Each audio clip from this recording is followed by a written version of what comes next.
Estamos recorriendo el archivo de Ping Pong para celebrar los 35 años que estaremos cumpliendo en muy poco tiempo. De este archivo, que tiene muchos años, estamos rescatando cosas que, a criterio de nosotros, el equipo, pueden ser interesantes para ustedes. Así que, señoras y señores radioespectorantes, lo mejor de Ping Pong de los 35 años, los mejores momentos aquí en este momento.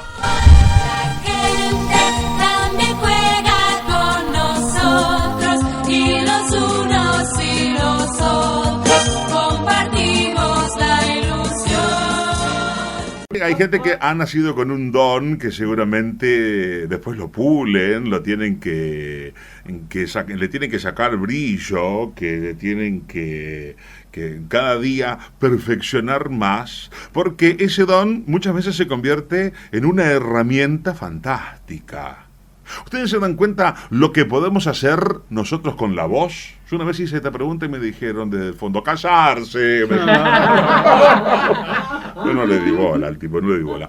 Y con esta voz que Dios me ha dado, me voy defendiendo un poco.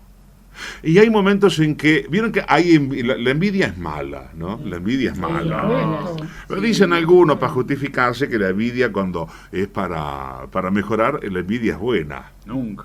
Yo creo que la envidia sigue siendo envidia, pero hay un canal que yo no veo nunca. HBO. ¿Por qué? ¿Por qué? ¿Qué pasó? ¿Qué te hizo HBO? ¿Te pegó de chiquito? No, nunca, jamás, nunca. Pero, ¿ustedes no escucharon la voz del locutor? Sí. Yo escucho esa voz y digo, si yo tuviera esa voz. Si la tuviera.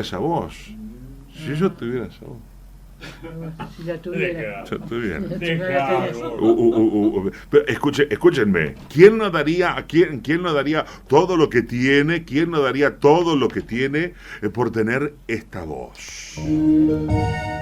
El momento se acerca.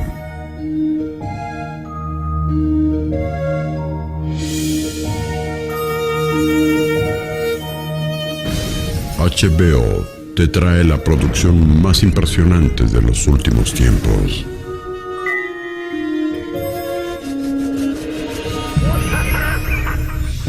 Más de 526 millones de dólares en taquilla. Impactantes efectos especiales.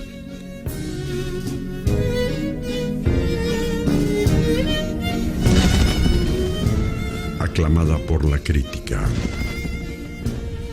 Actuaciones trascendentales.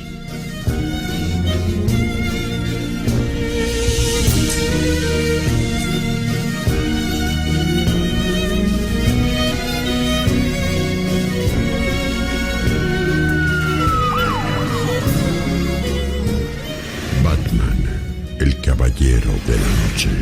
Solo por HBO de Más Allá. ¡Qué voz que tiene el tipo! ¡Qué bárbaro! ¡Qué fantástico! Pero, qué fantástico. A ver, levanten las manos las mujeres de acá. No, que levanten la mano, no griten. Ustedes imagínense, en una plaza en Montevideo, o aquí en la Rambla, ¿no? Un atardecer de verano, cayendo el sol, una brisa fresca, y alguien que te diga, oye, mi amor,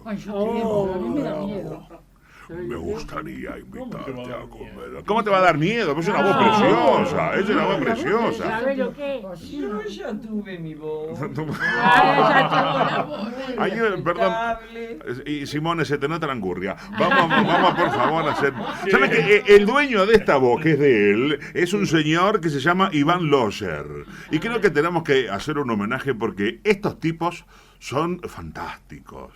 Si vos querés aprender a hacer locución, o querés ser locutor, y querés saber lo que tenés que hacer, y poné HBO.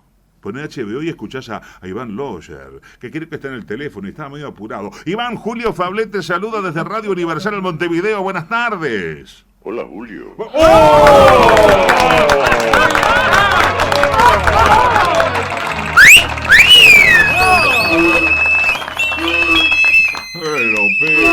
Bueno, suficiente. Que el público han quedado... Un médico para allá, hay una señora desmayada en aquella punta. Barbaridad esa voz. Hay otra joven allá tirada en el piso. Cuidado, levanten. ¿Cómo estás, Iván? Bueno, muy bien, un poco sonrojado. ¿Pero por qué? ¿Pero por qué sonrojado? Si Dios te ha dado una voz impresionante, vos has sabido pulirla y sos una voz identificatoria, impresionante. Primero, gracias por darnos este tiempo. No, gracias a ustedes, por favor. ¿Dónde naciste, Iván? En Caracas. Hace un tiempito alguien me contó que había alguien que quería ser locutor y pensaba que tenía voz así de locutor, ¿no? Y cuando atendía, dice que tenía 13 años y cuando atendía el teléfono, lo confundían con una nena siempre. ¡No! ¿Y saben quién era? ¿Quién? ¿Saben quién era? No. Iván Lose. No puede ser. ¿Es verdad, Iván, que de pibe te confundían la voz con la voz de una nena? No puede ser. Sí, yo creo que yo soy locutor por dos factores. A ver. Uno es ese complejo que me fue creando, el hecho de que yo llamaba a mi papá, ciertamente como tú dices, Sí. e indefectiblemente la secretaria me decía, cuando yo tenía esa voz, Sí. a una tiplada de la pubertad, Sí. un segundo, señorita. Yo le decía con aquella calma contenida, le decía, yo no soy ninguna señorita. Yo soy el hijo mayor. Y se lo hacía caer como esas frases altisonantes. Como para decirle... El último monólogo de una telenovela, ¿no? El hijo mayor. Para dejar sentado de una vez para siempre con una frase de bronce que yo no era una señorita. Ese es uno de los factores. El otro factor al que yo siempre aludo Sí. es al hecho de que yo soy locutor por descarte. ¿Cómo por Yo no no. sirvo de nada, yo soy un tipo absolutamente torpe, No. analfabeta electrónico, totalmente. No solamente analfabeta electrónico, sino analfabeta eléctrico, yo nunca he en mi casa, y analfabeta mecánico. En mi casa se echa a perder algo, yo tengo que llamar a un señor que venga con, yo no sé si ustedes lo llaman alicate y destornillador, Sí, que sí. componga cualquier cosa. No me digas.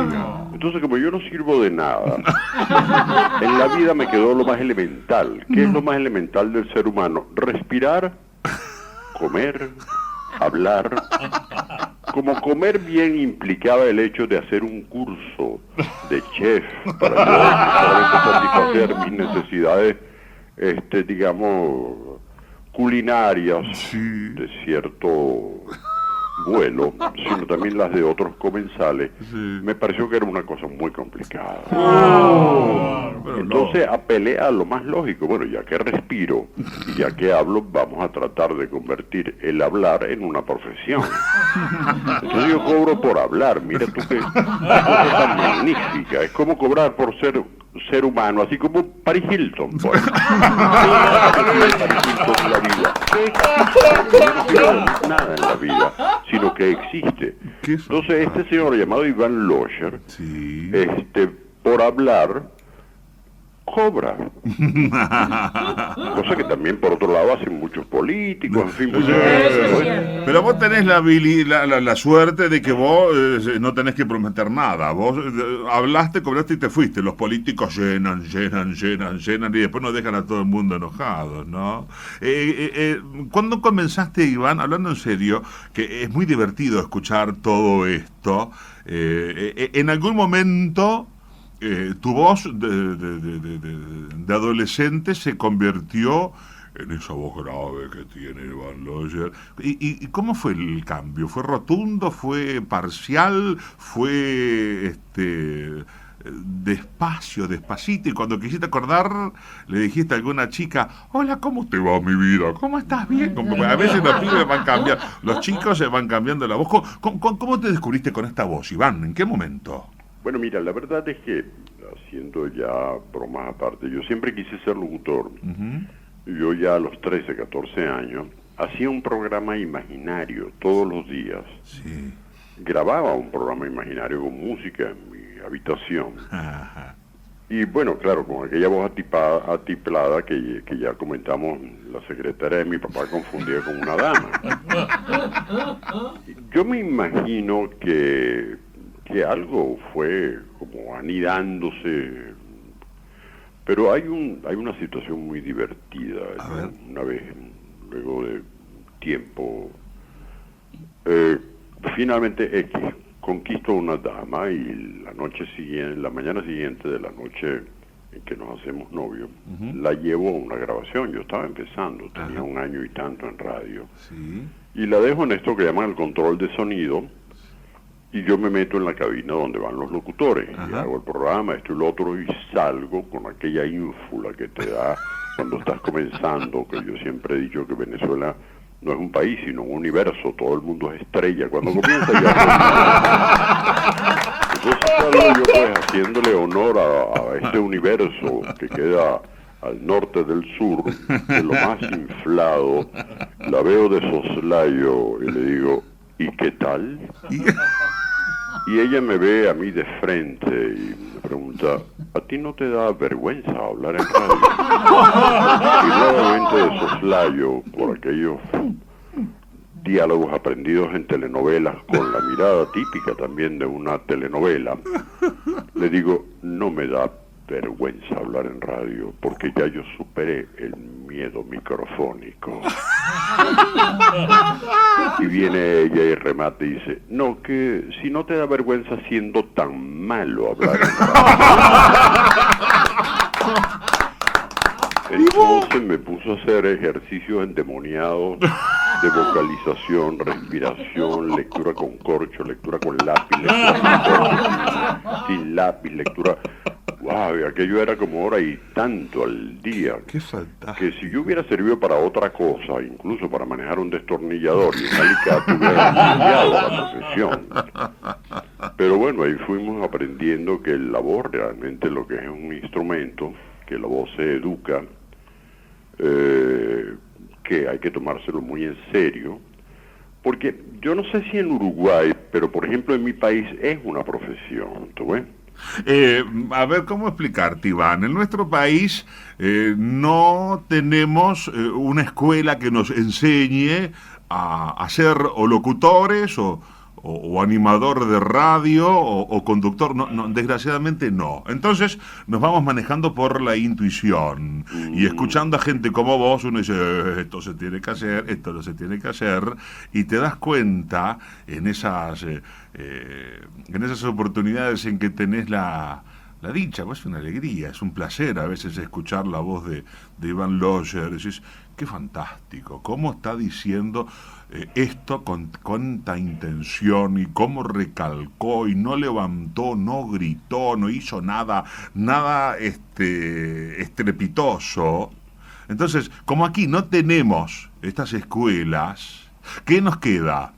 Buscar maestros que seguramente nunca se imaginaron que nos estaban enseñando, como Iván Locher, y aprendes a lo que hay que hacer y a lo que no hay que hacer. Por ejemplo, la locutora que está con nosotros en el programa se llama Iris Simone. No vamos a decir los años que tiene, pero está entre los 53 y la muerte. Y tiene 56 años de locutora. Y si vos escuchás, Iván, la voz de Iris Simone, que tuvo la suerte de hacer muchas fonoplateas, por ejemplo, cuando decías la característica de radio de CX14 El Espectador, ¿cómo le decías, Iris? Transmite CX14 El Espectador de Montevideo, Uruguay. Muy bien. Entonces, los más jóvenes, ¿qué hacemos? Hemos escuchado a esta gente y por eso le hemos traído el programa. Le decimos cualquier disparate, pero podemos aprender. No sé si así te pasó a ti. Bueno, sí, claro, uno indudablemente que tiene unos puntos referenciales, los cuales le sirven de guía, ¿no? A mí me servía de guía la generación inmediatamente anterior a la mía. Yo empecé en el año 68. Pero claro, hay marcadas diferencias epocales. O sea, cuando yo empecé, aún había que tener voz de locutor, ¿no? Pero estamos hablando de un año bastante difícil en cuanto a cambios en todos los órdenes de la vida, y el 68 específicamente lo fue. Y claro. Y comienza entonces una nueva perspectiva en todo orden, o por lo menos una intención de nueva perspectiva en todo orden. Y en Venezuela se da que comienzan muchos jóvenes, entre ellos yo, que no tenían voz de locutor, sino que simplemente ponían en relevancia el hecho de ser espontáneos, de ser ellos, de pertenecer a una generación con unas determinadas proposiciones morales, psicológicas, filosóficas, políticas, en fin. Entonces se fue como no desacreditando el hecho de tener una voz relevante, una voz tradicionalmente de locutor para ser locutor, sino sencillamente encajar dentro de una programación con una honradez profesional absoluta. Solo que, bueno, mal que bien, yo me inserto ahí, aprendo a hablar merced de esta disciplina escolástica extraña y muy particular del personaje ya relatado. Y claro, veo que hay posibilidades tanto de hacer programas de música, porque yo siempre he trabajado con programas de música, fundamentalmente rock, y también ser comercial, locutor comercial, ¿no? Sí. Entonces apunto a este par de órdenes y bueno, comienza entonces un trabajo, yo diría que trata de unir lo de la generación precedente, esto de la voz tradicional, clásica, qué sé yo, y también, bueno, hacer un programa de radio con la espontaneidad con que ustedes trabajan, y que más o menos por entonces, del 68 en adelante, se comenzó también a trabajar en Venezuela. Sí, señor. Entonces, el respeto por la voz hoy en día no es tal como lo era hace tiempo, ¿no? Mira, esa percepción que estás diciendo, que estás haciendo referencia, es la misma percepción que tenemos acá. Y 2 por 3 nos enojamos aquí entre nosotros diciendo, pero a este tipo que está haciendo tal locución, yo no le entiendo lo que dice. Y a que esta chica no habla para afuera, como nos decían en la escuela, hable para afuera, recite para afuera, y no se pronuncia. Y hay veces que vemos, ¿no? Muchas veces vemos con pena que la profesión, nuestra profesión de la tuya locutor, la mía de animador de radio, la de Iris de locutora, apreciamos mucho todo esa carga de profesionalismo que vos tenés. Vos pasaste la transición de la radio libretada a la radio sin libreto, a la radio con fonoplatea o con auditorio, a la radio sin auditorio y sin fonoplatea, Iván, ¿verdad? Sí, bueno, claro, y además tecnológicamente también me tocó esa coyuntura de cambio. Cuando yo empecé en radio, aún los comerciales eran de discos de acetato inmensos, de 78 revoluciones por minuto. Aquí también, claro. Y luego comenzaron otras formas de pautar tecnológicamente la radio. Pero el cambio más radical sin duda fue ese al que nos estábamos refiriendo, ¿no? Que puso de manifiesto, yo diría, una cantidad de factores donde el ser del comunicador social era prevalente al hecho de ser el locutor, porque el locutor había cierta afectación, indudablemente, pero en el animador por entonces, y tú eres animador de radio, fundamentalmente era recrear en base a espontaneidad un espacio radiofónico, lo cual es bastante complicado, entre otras cosas, porque en televisión tienes una cantidad de otros subterfugios, pues, para los cuales hacer pausas, por ejemplo. Sí, una pausa en radio amerita que por lo regular te cambien la radio, porque la gente piensa que se cayó la señal, pero en televisión no, en televisión te puedes tomar 2 y 3 segundos. Y no pasa nada. Subir una ceja, hacer una mueca con la cara, con las manos, en fin. Entonces la radio ejerce una presión sobre el animador que está frente al micrófono de entretener sin pausas, ¿no? Entre otras cosas. Pero al mismo tiempo haciendo las pausas necesarias. Claro, respetando digamos, la arritmia del discurso, claro está. Iván, estamos hablando con Iván Locher, se han dado cuenta que es locutor el tipo. Se nota. Yo no quiero encasillar tu trabajo solamente por ser la voz de HBO, porque si ustedes entran al sitio, a la página de Iván Locher, el nombre de la página es ivanlocher.net. Muy amable Juan Manuel. Entran a ivanlocher.net, se van a dar cuenta que su vida no ha sido solamente anunciar cosas en televisión. Trabaja aquí en AM Libre, lo van a escuchar en muchas radios de Argentina, muchas radios de Chile, pero imagino, Iván, que ser la voz de una cadena tan importante, de una señal tan importante como es la de HBO, debe haber implicado para vos un gran espaldarazo, una gran responsabilidad, y debe ser un lío, porque cuando abrís la boca todo el mundo dice, ¡oh, este es el de HBO! Yo esa voz la conozco. ¿Cuántas veces te ha sucedido lo mismo? Bueno, la verdad es que es una referencia obligada cuando tú llegas a alguna parte, más o menos. Por lo regular, la primera que tienes como referencia es HBO, claro está. Pero hay una cosa muy divertida con esto.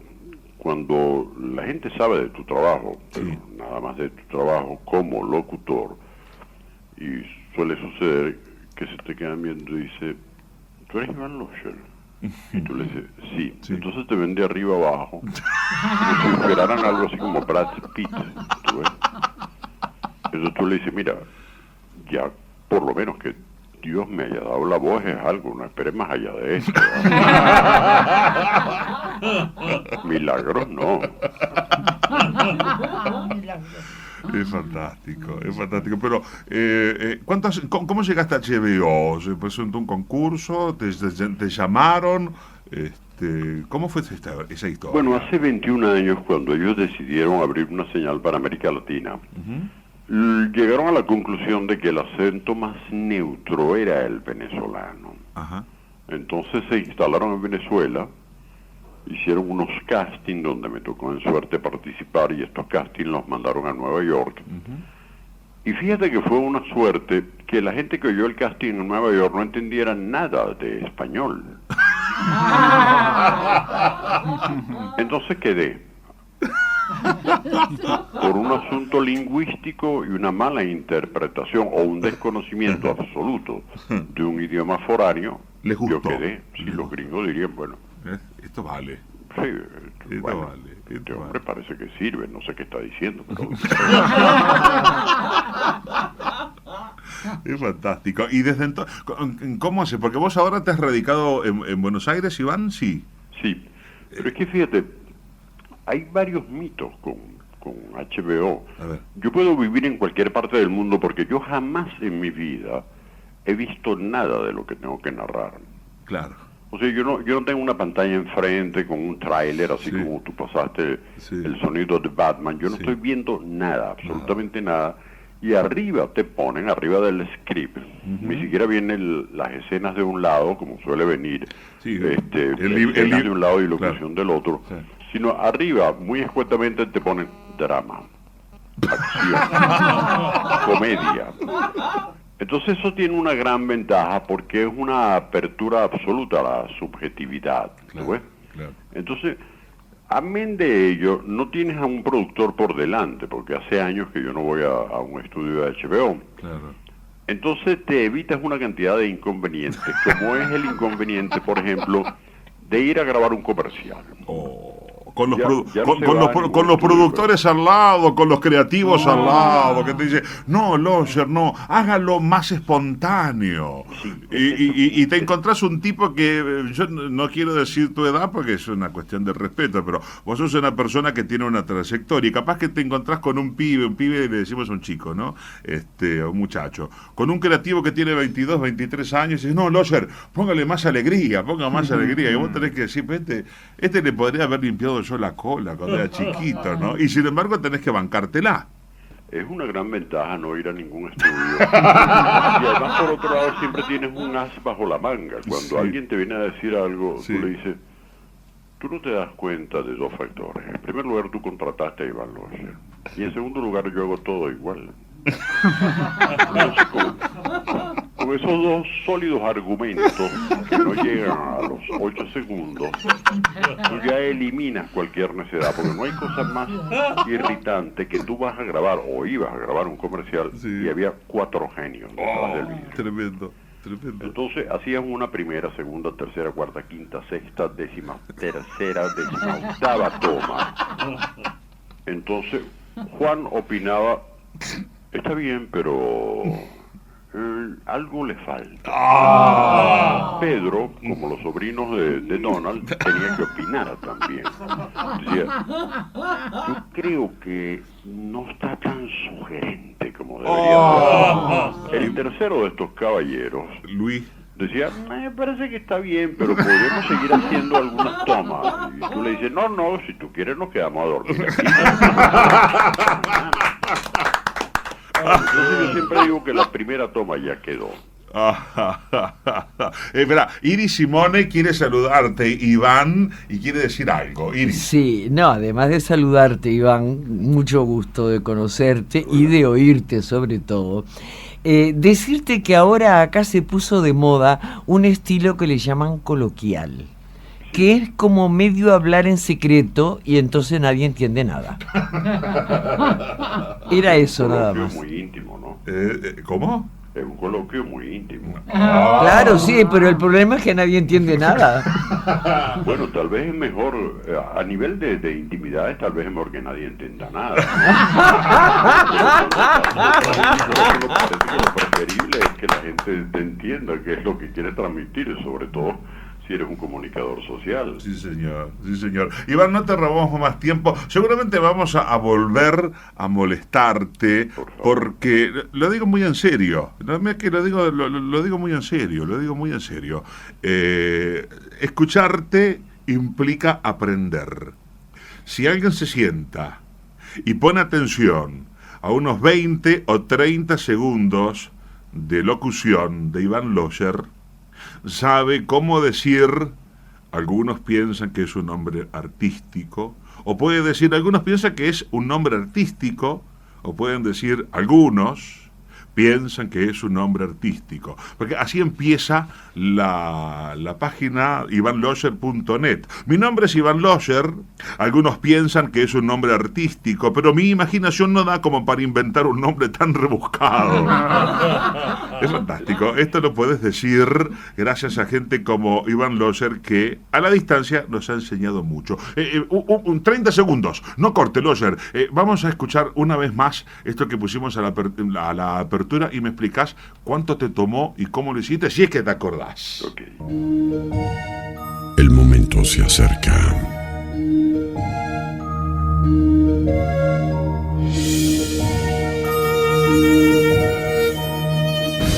HBO te trae la producción más impresionante de los últimos tiempos.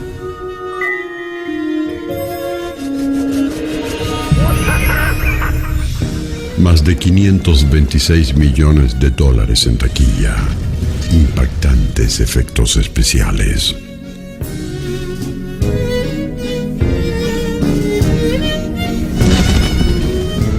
Aclamada por la crítica. Actuaciones trascendentales.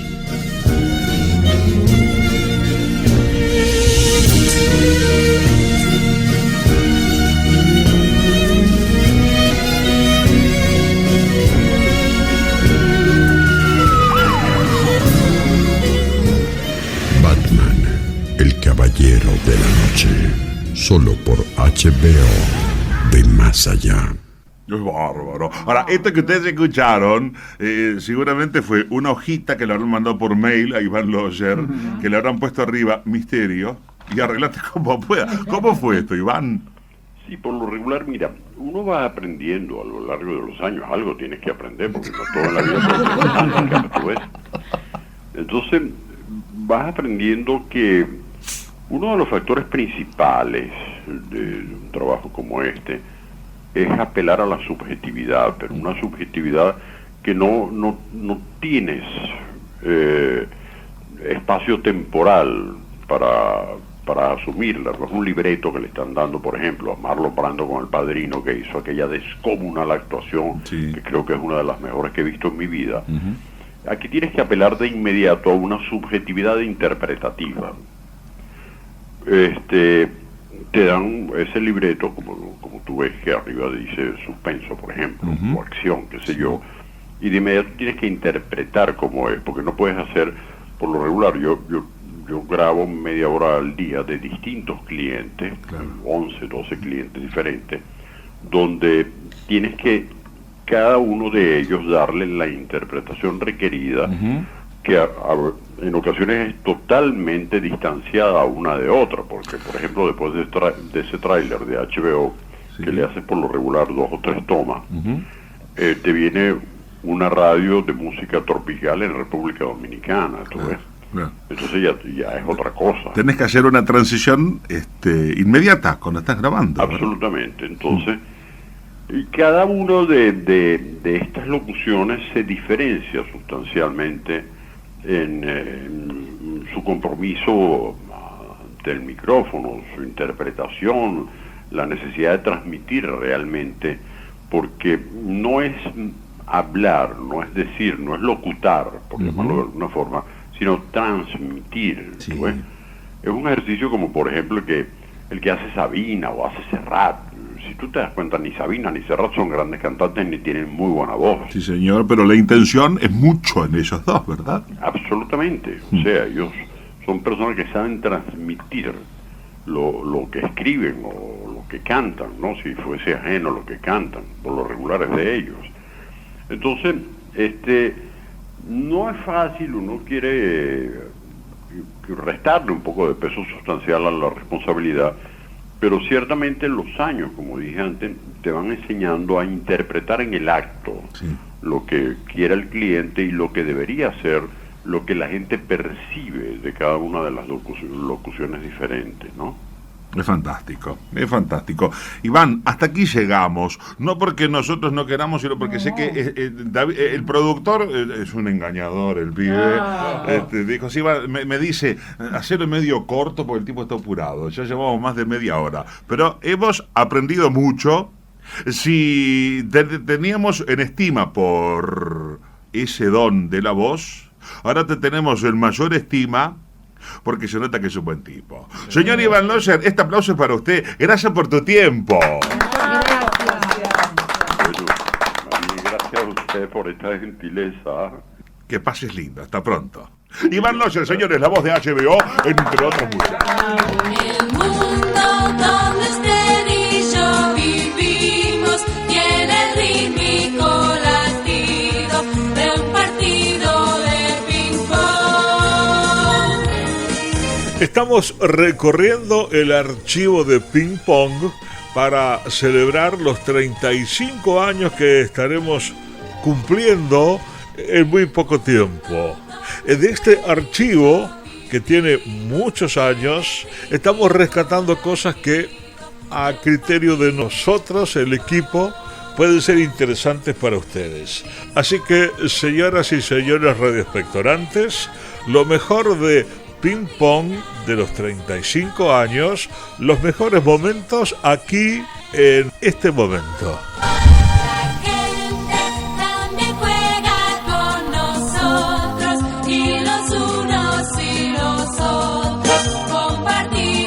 Señoras y señores, integrante de este equipo, siempre solicitado, ha llegado embargado por la alegría y la emoción, embargado por la alegría y la emoción, un hombre que es tentación de todos los que lo escuchan. Y ahora, como salgo de esto, ya lo dijo bien Ramírez, con mucho gusto les presento a Carlos Alberto Benavides.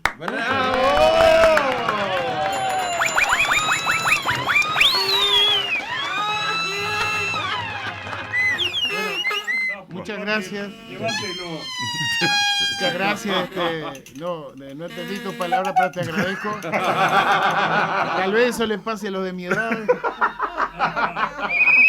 Después voy a averiguar si es para bien o para mal. No, también era para bien, era para bien. ¿Cómo le va, bien. Sapo? ¿Qué cuenta? Qué alegría Bien. encontrar a un cantautor de su reputación Ay, ay, ay. Bueno, no queríamos saber tanto. en este programa. Bueno, El otro día te escuché en otra radio que te hicieron una nota por el Bocha. por el Bocha Benavides. No tenía ni idea de quién era el Bocha Benavides. No, oye, pero aparte de eso, No nombres la radio porque se van a una de las ofender. cosas históricas es que, histórica no digo, pero bueno, histórica tal vez por eso mismo, que me preguntaron de otros músicos, de otros cantores que hayan trabajado, que trabajen con el Bocha, que son la mayoría, ¿no? Entonces yo le fui dando Numa, Carlos María Fossati, y de pronto el muchacho me pregunta, dice, ¿y Darnoyans? No. Y yo le digo, mirá, digo, vos sabés que el celular de San Pedro no lo tengo. Eso te lo dijo un productor de CX2, perdón, de Traverso. No quise decir nada. Yo qué sé, me quedó, digo, la verdad que, digo, Darnoyan aquí en Montevideo, tal vez en muchos lados del interior no sea tan difundido y conocido, pero en Montevideo es una de las... fue amigo mío y para mí fue, aparte de eso que no tiene nada que ver, fue un gran baladista y un gran autor y un gran poeta. Pero bueno, no todo tenés que conocerlo. Capaz que decís Tabaré Echeverri tampoco y mucha gente no sabe quién es.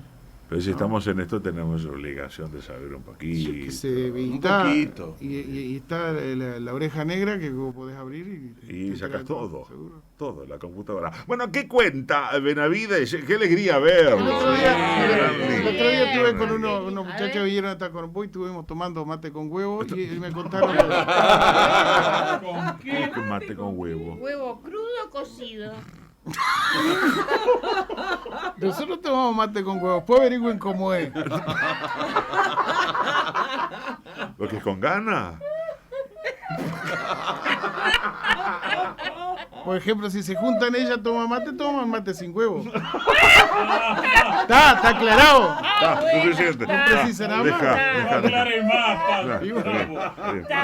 Está. Bueno, no, y me contaba uno de ellos del abuelo, del bisabuelo, que fue allá por principios, fines del siglo XIX, ¿no? Tacuarembó, prácticamente villa, casi colonial, podríamos decirlo, ¿no?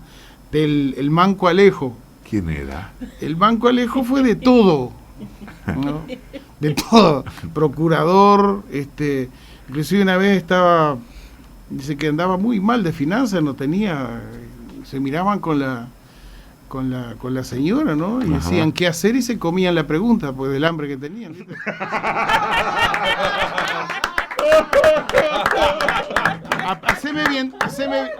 Haceme vientito con la pregunta, le decía. ¿No? Y bueno, entonces se fue, el Banco Alejo se fue para campaña, a la casa del abuelo de él, ¿no? Del banco. Se fue a pie para allá, para Tres Cruces. Y estaba tomando mate con huevo con el abuelo. Y lo miró, no, imposible. Y lo miraba el abuelo y digo, ¿qué puede hacer? El abuelo tenía una barba grande, una barba... ¿De qué me estás hablando de qué año? Y de yo qué sé, del 1897, por ahí. Y tenía una barba, y entonces el manco se le cruzó una ráfaga de una idea así, él hizo, soy idea. Detente. Y entonces agarró y preparó a su abuelo y dice, ¿usted quiere conocer la ciudad? Sí, mijo, nunca fui, bueno, pero yo le voy a pedir, vamos a hacer una cosa, yo le voy a pintar la barba de negro, una barba blanca de ese tipo, ¿viste? Sí, de prócer. Ahí está. De cuadro. Y la melena también se la pintó de negro, entonces dice, y lo voy a disfrazar. Le voy a poner un vestido de señora, dice, para que no aparezca, ¿no? Porque él tenía miedo. Entonces, ¿qué hizo? Se fue primero, se fue a pata de vuelta, y en el fondo de la casa agarró y clavó unas tablas, hizo un galpón, ¿no? Y puso en la puerta, próximamente la mujer barbuda. No está mintiendo. Venía, la gente pasaba. No está mintiendo. Pasaban en los Mercedes-Benz, ¿viste? A la sana. aparcaban en el alambrado y le preguntaban, what is the pencil? ¿Qué quiere decir más o menos? ¿Qué es eso? Por lo menos fue lo que aprendí en el liceo yo. Entonces no, dice que de un circo anda de gira, entonces la mujer barbuda sale del circo y viene. Bueno, entonces fue y empezó a vender entradas, ¿viste? Vendieron 50 entradas y compraron 200 gramos de mortadela y una galleta. Sacaron calambre de la carretilla mascando. Y después de pasar por eso y con la panza llena de llaves, dice, bueno, entonces agarró con otro amigo que aquí lo nombro, el tuerto Endija. En serio, mirá que esto es en serio. Le decían el tuerto Endija porque tenía un ojo solo y el ojo era como el de un chino, ¿viste? El tuerto Endija le decía. Agarraron un carro y una noche de tormenta que nevaba allá, le pusieron los esquís al carro y fueron a buscarla al abuelo. Entonces lo vistieron con una de esas trajes de dama antigua, ¿no? Grande, con la barba, todo, le pusieron unos huevos de ñandú acá adelante, ¿sí? Y lo llevaron al oscuro, en la clandestinidad. Me estás mintiendo. No, pero te estoy contando. Entonces allá lo pusieron para el fondo, ¿viste? Lo buscaron al abuelo y hicieron toda una tarima ahí con un sillón de esos grandes y ahí lo sentaron a la mujer barbuda. Y el turco Endija tocaba la guitarra, ¿viste? Entonces dice, cuando la gente entra, todo farolea media luz, ¿viste? Claro. ¿No? Entonces cuando la gente entra va a hacer unos acordes tipo Piazzolla. Y él le dijo, ¿eso qué si Piazzolla no nació todavía? Y ahí le dije, ahí me estás mintiendo. No, digo, pero podía ser, ¿viste? Yo qué sé. O sea, o tocar la guitarra como siempre, es afinada. Entonces cuando la gente entró, ¿viste, no? Y antes de que empezara todo, la doña había hecho unos pastelitos como así, como pan de Navidad, ¿viste? Entonces ¿cómo pan de Navidad? Claro, Pan dulce. Claro, en Lilliput. Entonces fue y vendido, ¿no? Bueno, el Lilliput. A un real con un vaso de agua de la cachimba. Porque no se podía vender alcohol en los espectáculos. Claro. Y el vaso de agua salía 2 pesos. Y le sirvió ahí en lo oscuro, uno agarró y dice, che, pero tiene una mojarra. ¿Y qué? ¿Por 2 pesos querés tararira?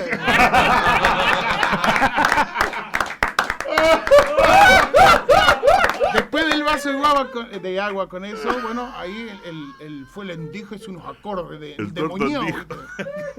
Tan endemoniado que una tarántula que estaba en un rincón haciendo el amor dijo, paren loco que no puedo. Como gente que ya conocemos. Después de esos acordes tenebrosos y oftálmicos, eran jodidos por las vistas, ¿viste? Hacían llorar a todos. Ahí entonces descorren el telón, que el telón era una frazada, aquellas moras,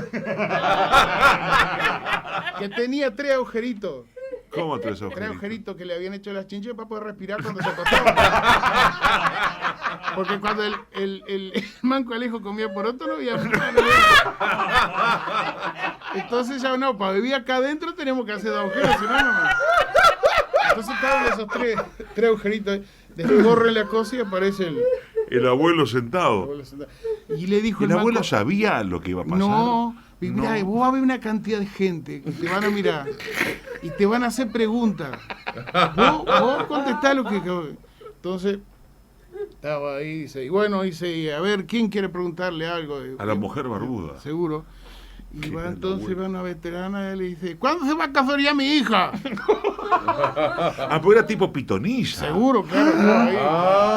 Seguro. Claro, ahí está. Entonces él dice, y cuando encuentre lo que les sirva. ¿Y qué es eso? A mí no me pregunten porque no sé. Y cosas así, ¿no? Entonces llegó un momento que dice, él había leído, no sé, con la un tal de un oráculo, ¿viste? Entonces le puso en la puerta, me había olvidado, del galpón el oráculo del Manco Alejo.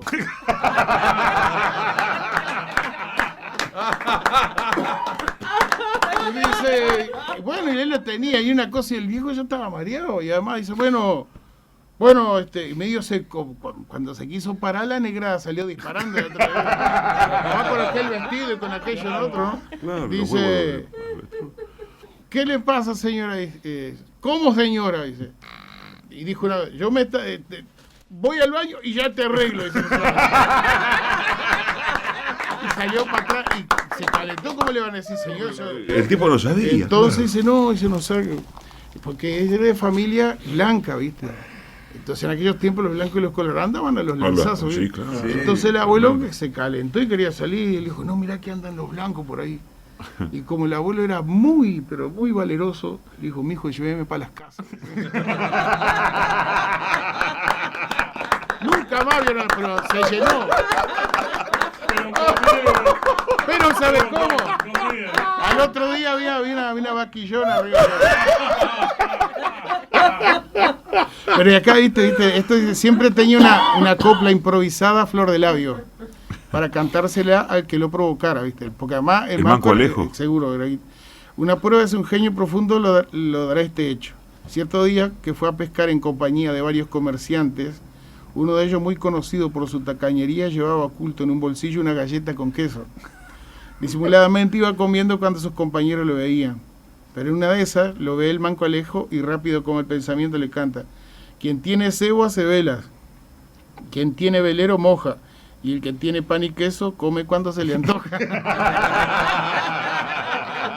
Bueno, lo descubrió delante de los otros, ¿no? Y otra vez fue contratado con el Tuerto Endija, que hacían un dúo los imposibles, llamaban. ¿Por qué Porque era imposible de rimar, imposible de afinar.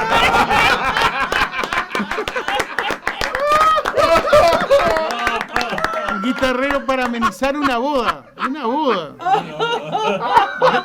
Después que cantaron, los pesos que le dieron eran los pactados, es decir, le dieron. Entonces el Manco Alejo sacó su guitarra y de la calle se fue para... Mirando para el lado del... Le mandó esta cuarteta: la boda que consagraron el Tonino con la Helvecia fue de apuro porque antes se hizo detrás de la iglesia.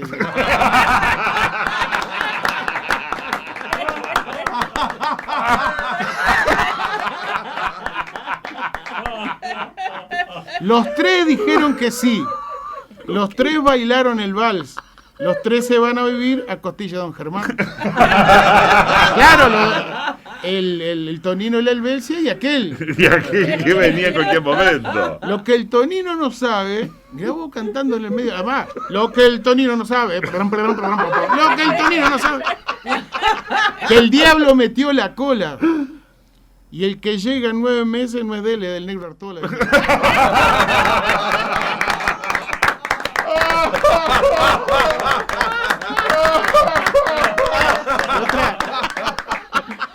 Otra vez en épocas electorales, Se me cae mamao, en vez de entrar en un comité blanco, entró en uno colorado. Y arrancó: viva Sarabia Herrera, y donde vea un colorado, me lo acampo en la paleta con mi rebenque plateado. Se le vinieron hasta los ratones la iris. Y él va y se vio venir que le venía y dice: esperen, bravos valientes, que fue una broma nomás. Fue para probar su bravura. Que viva Valle nomás.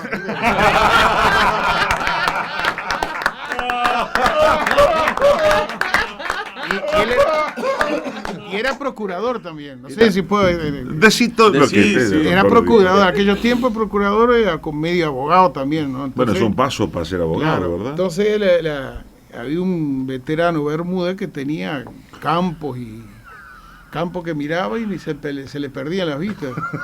Tanto que tenían que salir a buscar a caballo, ¿viste? Lo tenían que salir a buscar a él. Y vos sabés que, bueno, el tipo, una noche, suponete de un domingo para un lunes, se muere de tardecita de noche. Y no había hecho el testamento ni nada. Pero además, para enterrarlo tenía que venir el procurador o el abogado a reconocer que se había muerto, ¿no? Claro. Entonces le llamaron al manco Alejo. Los hijos, ¿viste? Tenía como 4 o 5 hijos. Mirá, entonces, bueno, entonces ¿qué hicieron ahí?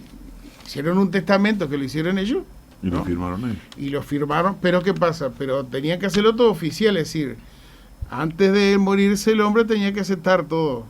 Y le iba leyendo que a quién le quedaba cada cosa, y el tipo decía que sí. ¿Y qué hicieron? El tipo estaba muerto. Claro. Le ataron un hilito negro en el dedo de la mano. No. Entonces estaban acá al lado y el tuerto Alejo sentado ahí y decía, bueno, el campo por las costas del arroyo de Mamboretá quedan para mi hijo Silvio. Entonces había uno que tiraba Levanta la mano. Los campos que están sobre el arroyo, el río Negro, junto con el Tacuarembó Grande, quedan para mi hijo Aurelio. Le tiraban la piolita y levantaba la mano. Aceptado. La casa que tengo al lado del Parque Rodó con quinta, queda para mi hija Lucía y toda su familia. El tipo levantaba la piolita. Pero faltaba, dice. Los campos, la viña y la chacra que están a la orilla del río Tacuarembó Chico quedan para el procurador Alejo. Y todos quedaron ahí, ¿no? Nadie levanta la mano. Entonces él va así y dice, bueno, si no levanta la mano, vamos a estar hasta mañana acá.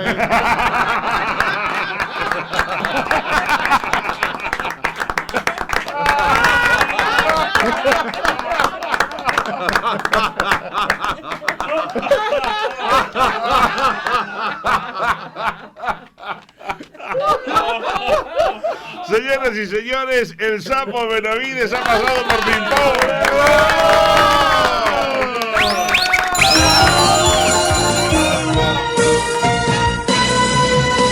La gente también juega con nosotros y los unos y los otros compartimos la ilusión.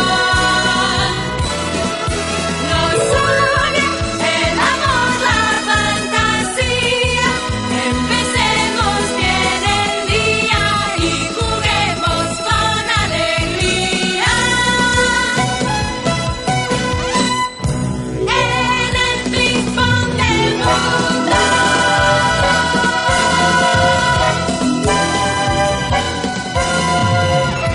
Estamos recorriendo el archivo de Ping Pong para celebrar los 35 años que estaremos cumpliendo en muy poco tiempo.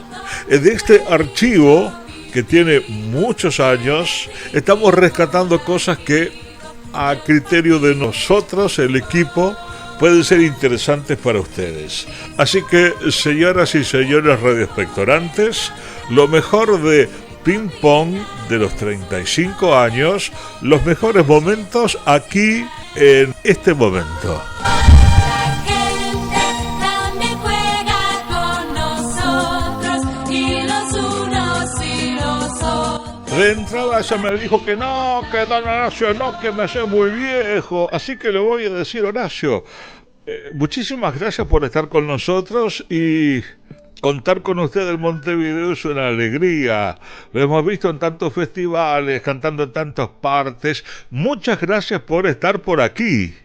La alegría es mía, porque cuando uno tiene la suerte de poder llegar al corazón de su país, de su gente, demostrado a cada rato con la gente, cuando uno pueda, sin estudios, sin escuela, viviendo en un pueblito, viniendo del monte, criándome en una isla de Alto Verde querido, sin estudio, arribando a Buenos Aires en 1942, buscando salir del anonimato, poder cumplir con mi vocación tremenda desde la infancia, que era el canto, y nada menos que para poder hablar esta última alegría que estoy viviendo, enorme, de haber podido firmar una película más con un libro mío, pero la pucha, el contento soy yo, el feliz soy yo, gracias a ustedes.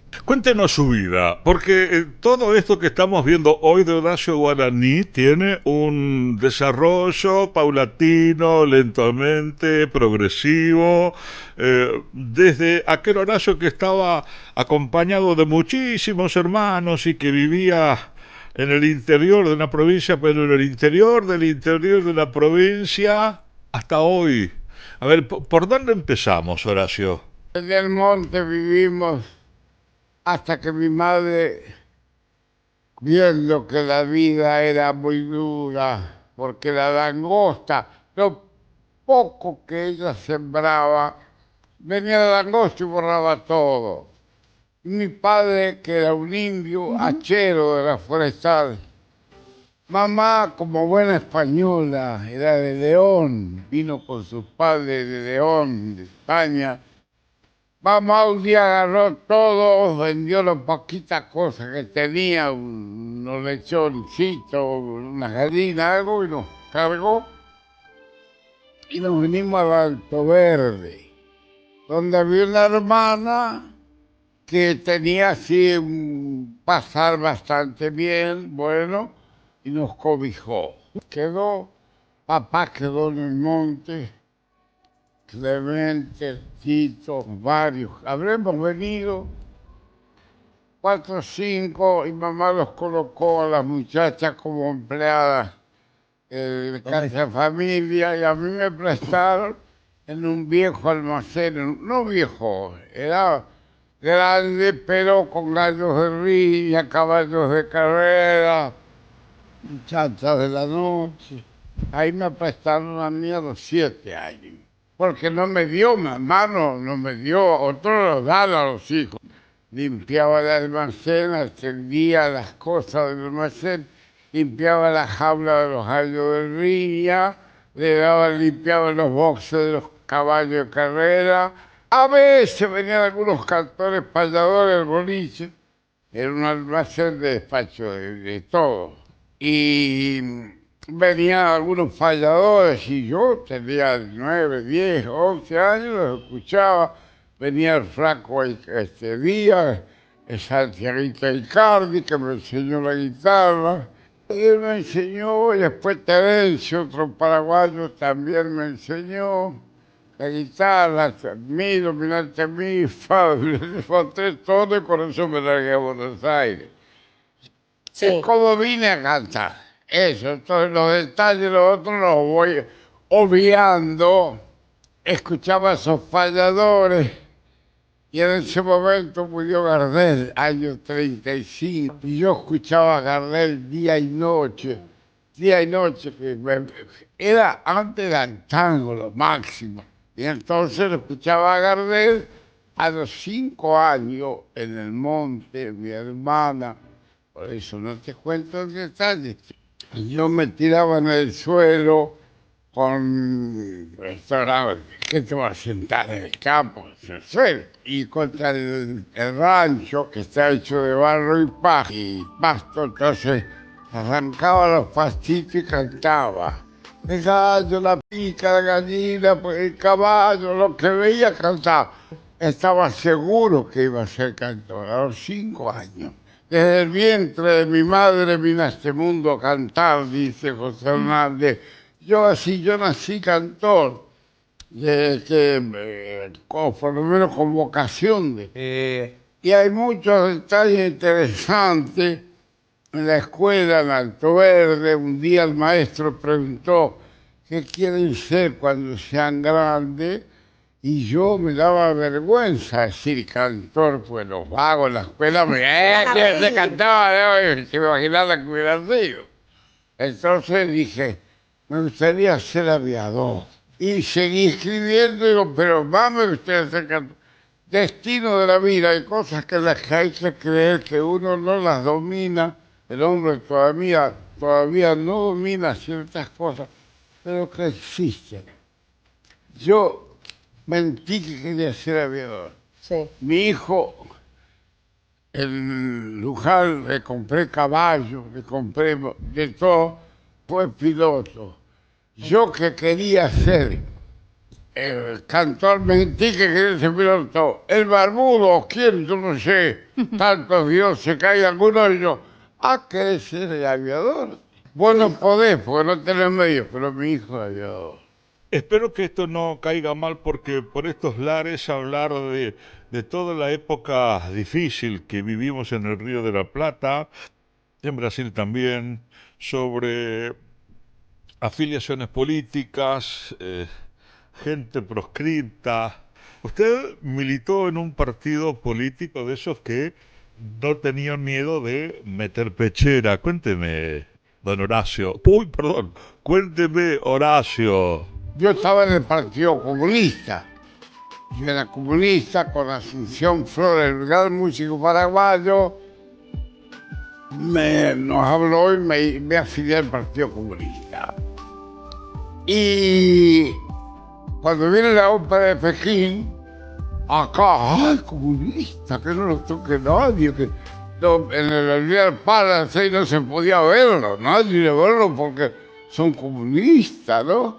Y nosotros nos metimos por la parte de atrás con Electra Pelufo, comunista, la mujer de Julio Pelufo, un gran dirigente, un gran bailarín de tango y un gran médico de la gracia. Y con Electra, la hija que hablaba inglés, nos metimos por atrás de la Riviera Palace a ver la ópera de Pekín. Nos recibieron. Y vino la cantante. Mañana puede traer la guitarra así. ¿Cómo no? Al otro día volvimos. Ya le había gustado la canción, le había pasado una libretita negra que tenía. Me dice, cántela. Yo, hoy es tu cumpleaños, mamita linda. La canté. Muy bien, ahora la canto yo. Y me dice, y yo le agradecí, te imaginaba, con la intérprete. Y dice, esta noche la canta en el Colón. No, no. Electra, que la mujer esta, consiguió una entrada, un gallinero, allá la iba. Y yo allá me pude entrar. A la noche empieza la ópera de Pekín. Sí. Empieza a cantar. Termina, ella cantó 2 o 3 canciones y yo, ¿qué canción? Y volvió. La gente pedía otra, se volvió. Había ido a buscar a la iglesia. Y dice, para la madre. Y cantó. Tengo el disco, nos escribimos con Yusufat. Vive en Pekín. Y la cantó. Venía. La gente decía, qué bonita, de ginastera. Yo decía, es mía, pero pues yo quería gritar, es mía.